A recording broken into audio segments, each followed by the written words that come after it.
bener Mbah yang mulai semua iki. Kurang ajar! Berlatar di Jawa Timur pada tahun 2003, seorang wanita bernama Sri menjalani kesehariannya bekerja di sebuah warung nasi.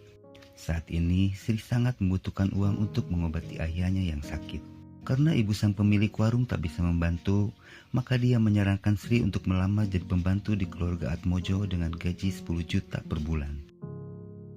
Kemudian Sri mendatangi rumah Atmojo untuk melamar. Karena antrian yang sangat panjang dan saat itu hujan, Sri memutuskan untuk pulang. Namun sepeda yang ia tumpangi tertabrak mobil. Mbak, nggak apa-apa, Mbak. Gak usah, kamu masuk jalan. Ayo. Sri pun dibawa masuk untuk diobati. Setelah diobati, Sri disuruh masuk untuk menemui Mbah Karso, kepala keluarga Atmojo. Sri kaget melihat Mbah Karso yang wajahnya penuh luka. Dia tahu kalau Sri lahir di malam Jumat Kliwon. Lalu dia memotong rambut Sri dan membakarnya bersama darah Mbah Karso sebagai perjanjian pengabdian Sri padanya. Tugas pertamanya adalah membasuh badan Mbah Karso. Tak lama kemudian, Sri pun pingsan.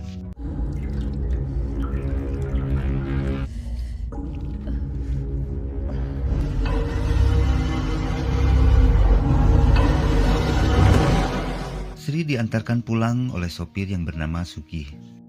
Di dalam rumah, Sri menceritakan pekerjaan barunya pada ayahnya. Awalnya dia melarang, namun tak ada jalan lain, Sri harus menjalaninya. Keesokan harinya, Sri dijemput Sugih bersama dua wanita lainnya, Erna dan Dini. Ternyata mereka bertiga punya tanda yang sama pada tangannya. Dini yang sudah lebih dulu kerja menjelaskan itu sebagai tanda ikatan dengan keluarga Atmojo. Mereka dibawa ke sebuah gubuk terpencil di tengah hutan. Di sana sudah ada Mbah Tamim yang akan menjelaskan pekerjaan mereka. Saat bekerja, mereka harus mengenakan kain yang sudah diritualkan untuk perlindungan. Mbah Tamim pun menunjukkan sesuatu kepada mereka bertiga. Sebuah keranda mayat yang berisikan seorang wanita muda bersama Dela, cucunya Mbah Karso yang terkena santet. Dia dirasuki makhluk jahat bernama Sengar Turi. Dia akan berada di tubuh Dela selama 1000 hari. Jika pada hari ke-1000 tidak bisa diusir, maka Dela akan meninggal. Mereka harus melakukan ritual basuh sedo untuk meredam Sengar Turi yang harus dilaksanakan pada saat senja dan harus selesai sebelum matahari terbenam. Tata cara basuh sedo dijelaskan pada pita kaset. Ritual ini harus dilakukan secara berurutan. Pertama-tama, siapkan air lalu masukkan bunga 7 rupa ke dalamnya. Kemudian mereka harus mengikat tangan dan kakinya sebelum membuka keranda. Dini mulai membasuh Dela dari kaki sampai ke kepala sambil membaca mantra tanpa berhenti. Namun Dela terbangun dan menggigit tangannya. Sabar, aku gak...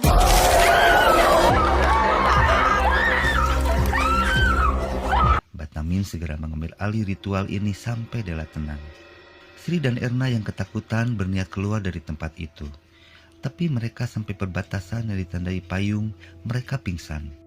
Setelah sadar, Mbah Tamim menjelaskan kalau mereka tidak bisa keluar dari tempat ini karena telah melakukan perjanjian dengan Mbah Karso. Tugas mereka hanya tinggal 4 hari lagi menuju hari ke-1000. Mbah Tamim dan Sugih pun pergi meninggalkan mereka. Keesokan harinya giliran Sri mengurus Dela.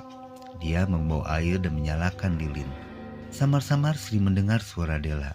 Dela meminta Sri membuka kerandanya agar bisa melihat Sri dengan jelas. Setelah Sri membuka keranda dan tiba-tiba lilin itu padam. Dan saat Sri menyalakan lilin, muncul makhluk setengah badan menghampirinya. Sri pun berteriak.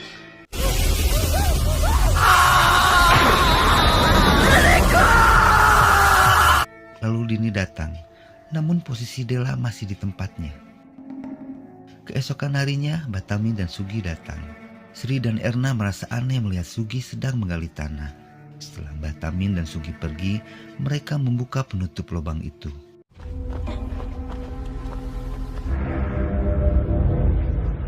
Sekarang adalah hari terakhir ritual basuh sedo. Namun emirnya ternyata bocor dan sialnya lagi pompa airnya macet sehingga mereka mendapatkan air cukup lama.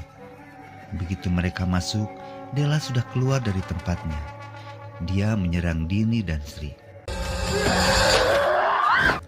Erna pun masuk ke dalam kamar karena mendengar keributan itu. Della mencekik Erna lalu menjodohkan kepalanya ke lantai.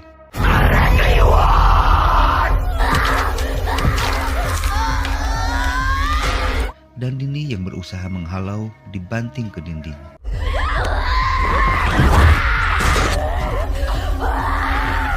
Beruntung Sri sempat menyiramkan air bunga sehingga Della menjadi lemah dan Dini melanjutkan ritualnya. Keesokan harinya mereka melihat gembok kamar Della terbuka dan tidak ada di kamarnya. Diduga kabur dengan menerobos jendela. Untuk memastikan Della masih ada di hutan ini, Dini mengajak Sri dan Erna untuk memastikan kalau 3 payung yang menjadi pagar harus dalam keadaan tertancap. Saat Dini menancapkan kembali payung yang pertama, muncul seseorang yang memukulnya. Di lain tempat, Sri yang sudah mendekati payung yang kedua dicekik Della.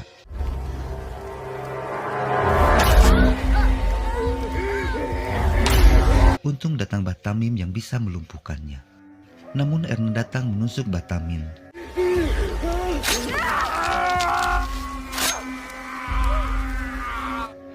Ternyata dia punya dendam pada keluarga Atmojo dan ingin melepaskan Della.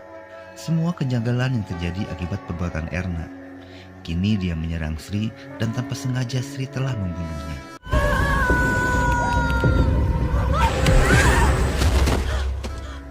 Setelah kejadian ini, Sri memutuskan untuk pergi. Mbah Karso datang membujuk Sri karena hanya dia yang punya darah beraroma Wijaya Kusuma yang bisa menyelamatkan keturunan satu-satunya yang tersisa dari keluarga Atmojo. Ritual terakhir pun dilaksanakan. Pada ritual ini, Sri akan dikirimkan ke dunia Sukma untuk menyelamatkan Della. Dia dibekali senjata untuk melawan Sabdo Kuncoro. Sri hanya punya waktu sampai sebelum matahari terbit untuk membawa sukmanya Della. Dia ditidurkan di samping Della sambil diguyur dengan darah segar. Kini Sri sudah ada di dunia Sukma. Dia menyusuri jalan setapak di antara rerumputan. Samar-samar suara Della terdengar dari sebuah rumah. Dia mendobrak masuk menghampiri Della meskipun dihalangi Sabdo Kuncoro. Pada saat dia akan membawa Della, Sabdo Kuncoro menyerangnya. Untung dia bisa menghalanginya dengan api.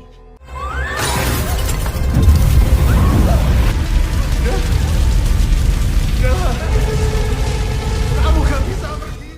Karena kehabisan air, Della tak mampu ditenangkan. Dia menyerang siapapun yang ada di sana, termasuk Mbah Karso.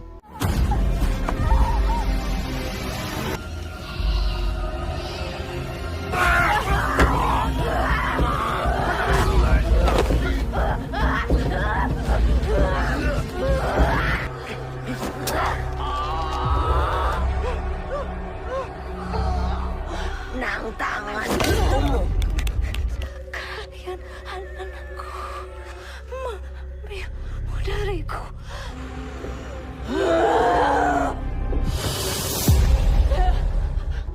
Mereka berlari keluar dari rumah itu menuju lubang portal. Tiba-tiba datang Sengar Turih, tapi bisa diusir dengan tusukan dari senjata yang dibawanya.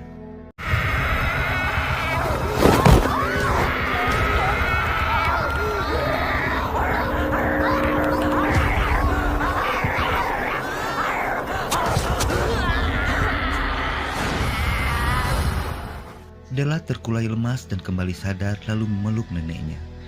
Sedangkan Sri yang terbangun segera membawa Dini yang terluka.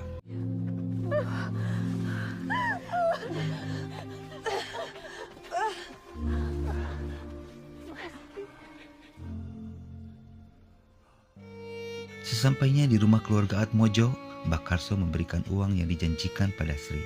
Sebelum pergi, Sri menanyakan asal mula santet itu.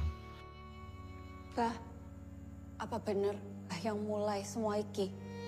Tapi karena Mbak Karso tak mau menjawabnya, maka Sri pun pergi meninggalkan uang itu diantarkan Sugih.